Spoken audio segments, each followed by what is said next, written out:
Now, today we are going to study next bit from the same chapter that is reproduction in lower and higher plant. That part is sexual reproduction.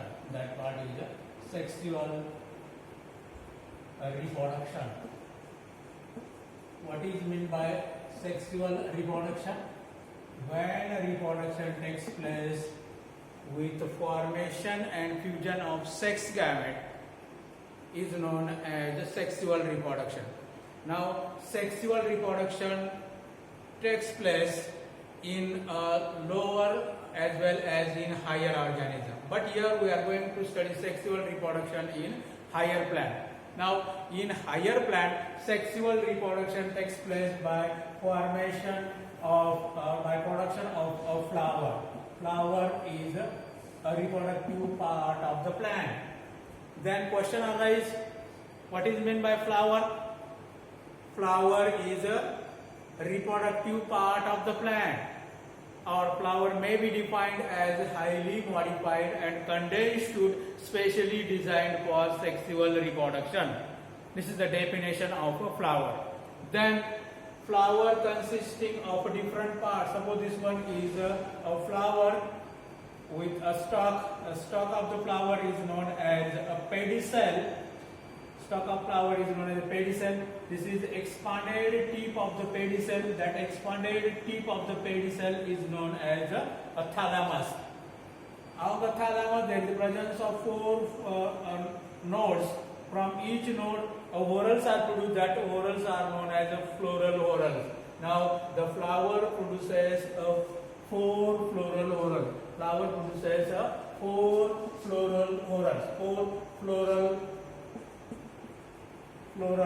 whorls.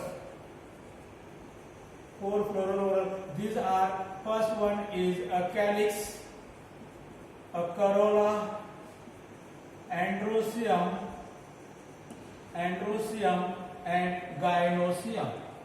Androecium and gynoecium. Now, calyx is the outermost protective whorl of the flower. Then inner to the calyx there is the presence of brightly colored, attractive whorl of the flower. That one is known as a corolla.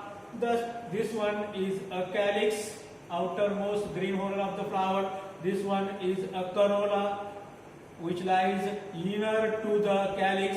It is a brightly colored, attractive whorl of the flower. Then inner to corolla there is the presence of a male reproductive whorl. That male reproductive whorl is known as androecium. This one is androecium. Androecium, it is a male reproductive whorl, and its unit is known as a stamen. Its unit is known as a stamen. Each stamen, suppose here how many stamens? Two stamens. Then each stamen consists of parts like this one is apical sac-like part. That apical sac-like part is known as anther, which is a fertile part. Anther, which is a fertile part which produces, which contains a pollen sac. Each anther contains two pollen sacs. In the pollen sac there is a male reproductive part, that is a pollen grain, and this one is the stalk of the stamen known as filament. Now, in this way, androecium is the third male reproductive whorl of the flower. Its unit is known as a stamen. Stamen consists of the parts like a filament, anther, and two anthers are connected with each other with the help of a tissue. That one is known as a connective tissue. That one is known as a connective tissue. In this way, androecium is a male reproductive whorl of the flower, and which involves in the sexual reproduction. Now, inner to androecium, there is the presence of innermost female reproductive whorl of the flower. That female reproductive whorl of the flower is known as a gynoecium. Female reproductive whorl of the flower is known as a gynoecium. Now, this gynoecium consists of gynoecium is made up of individual unit. That unit is known as a carpel. That unit is known as a carpel, and carpel is made up of each carpel consisting of three parts. That parts of the carpel are a stigma. Then next one is a style. Next one is the style, and this one is the basal fertile part known as ovary, and ovary contains actual ovule. Ovary contains actual ovule. In this way, flower, a reproductive part of the plant, is consisting of 4 floral whorls, that one known as calyx, corolla, androecium and gynoecium. Androecium and gynoecium are the male and female reproductive whorls, and they involve directly in the sexual reproduction. So we are going to study detail about androecium and gynoecium, as they are reproductive whorls of the flower. Now first one is androecium. What is androecium? Androecium is the male reproductive whorl of the flower. Its unit is known as stamen. Androecium is a third of male reproductive whorl, male reproductive whorl of the flower. Now, male reproductive whorl of the flower. Then each unit of androecium is known as stamen. Unit of androecium is a stamen. Then each stamen consists of parts. That is the parts of stamen. Parts of a stamen. Now stamen is somewhat like this. Stamen is somewhat like this. Now this one is apical sac-like or cap-like part of the stamen. That apical sac-like or cap-like part of the stamen is known as anther. This one is a anther, and anther is a fertile part. Each anther lobe, this anther is a diathecous. Each anther lobe consisting of 2 pollen sacs, and in each pollen sac there is a number of pollen grains. There is a number of pollen grains in this way. Now these are the number of pollen grains.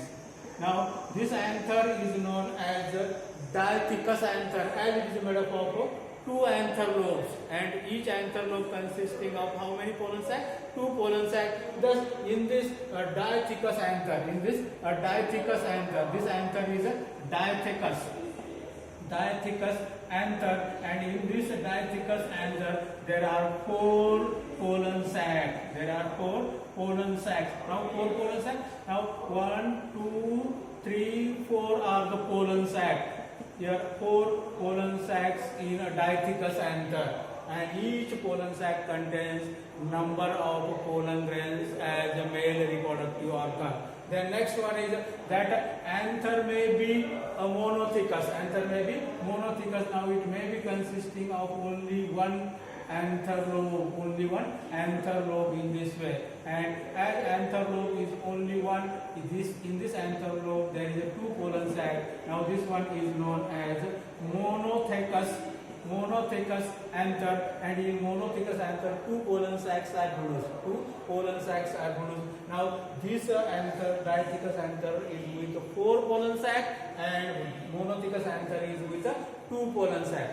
Now we are going to study detail about this anther, that is a diathecous anther. Now for this is we are going to study in TS of a diathecous anther. Now what is anther? Anther is the part of stamen. What is stamen? Stamen is the unit of androecium. What is androecium? Androecium is the male reproductive whorl of the flower. Now we are going to study TS of anther, that is a diathecous anther. Now in TS, anther shows the 2 parts. That the first one is a wall of anther, and second one is a pollen sac. Pollen sacs. Now here we are going to study about this TS of anther. Now TS of anther divides into wall of anther and pollen sac. Now here TS of anther is appearing somewhat like this. appears somewhat like this.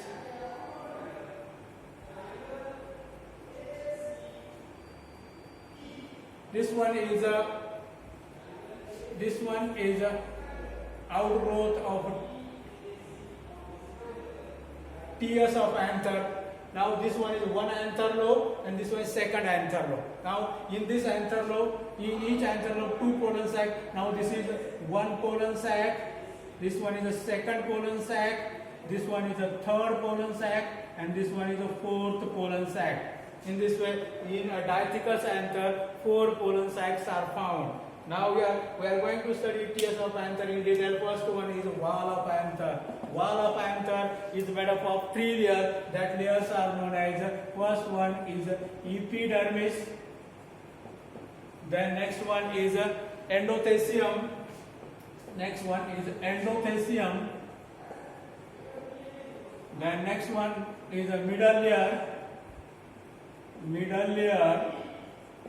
and last one is a tapetum layer. Last one is a tapetum layer. Now this one is a wall of the anther. This one is a wall of the anther, and this wall of the anther is made up of 4 layers. That one layers are epidermis, endothecium, middle layer, and tapetum. Now here, first one is the epidermis. Epidermis is the outermost single layer protective layer of the anther. It is the outermost single layer protective layer of the anther. Now here this one is epidermis. This one is a epidermis. It is a single layer in thickness, and it is outermost layer. Hence it is a protective in function. Thus a epidermis of anther wall. Now inner to the epidermis there is the presence of a layer. That layer is known as endothecium. Now endothecium lies inner to the epidermis. The cells of endothecium are hygroscopic in nature. And they are with a fibrous thickening. And thus they help for the dehiscence of pollen sac and liberation of pollen grain in the atmosphere. Now outermost layer is epidermis, which is protective in function. Endodermis lies inner to the epidermis. It is a hygroscopic layer and helps for the liberation of pollen grain in the atmosphere. That is for dehiscence of pollen sac in the at the maturity. Then inner to this there is the presence of a layer. That layer is known as a middle layer. This one is a middle layer, which is 1 to 2 or 3 layered in thickness. That layer is known as a middle layer. The cells of the middle layers are loosely arranged. They may be disintegrate at maturity. That cells are known. That layer is known as middle layer. In this way, this one is the middle layer, which is 1 to 3 layer in thickness, and the cells of this middle layer are loosely arranged. Then inner to the middle layer, there is the presence of layer. That layer is known as a tapetum layer. That tapetum layer surrounds pollen sac. And this tapetum layer is a single layer in thickness which surrounds pollen sac and which provides nutrition to the developing pollen mother cells which are present in the pollen sac.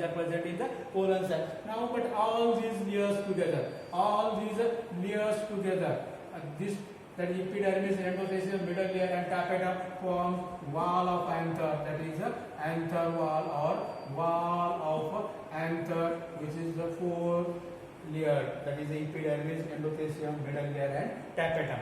Now this is about first part of tiers of anther, that is the wall of anther. Now next one is a pollen sac. Pollen in all Dithecus anther, 4 pollen sacs are found. Each pollen sac before maturity contains a diploid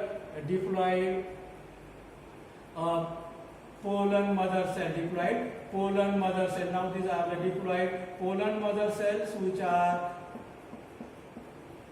present inside the tapetum layer in the pollen sac. In each pollen sac, the number of diploid pollen mother cells are present. Now these are the pollen mother cell. This is a pollen mother cell.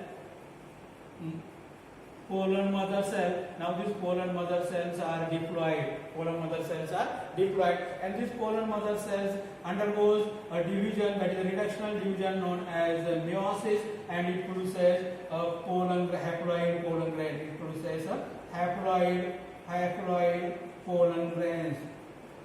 Now from each pollen mother cell, by reduction by meiosis division, 4 haploid pollen grains are produced in a group. That one is known as a tetrad. That one is known as a tetrad. It is a group of 4 pollen grains. It is a group of 4 pollen grains which are haploid. Now at maturity, pollen mother cell divides by meiosis cell division and produces from each pollen mother cell 4 haploid pollen grains are produced in a group of 4. That one is known as a tetrad. Now here in this pollen sac, a number of pollen grains are produced at maturity. Number of pollen grains are produced at maturity. That pollen grains are male reproductive organ, or they are known as microspores.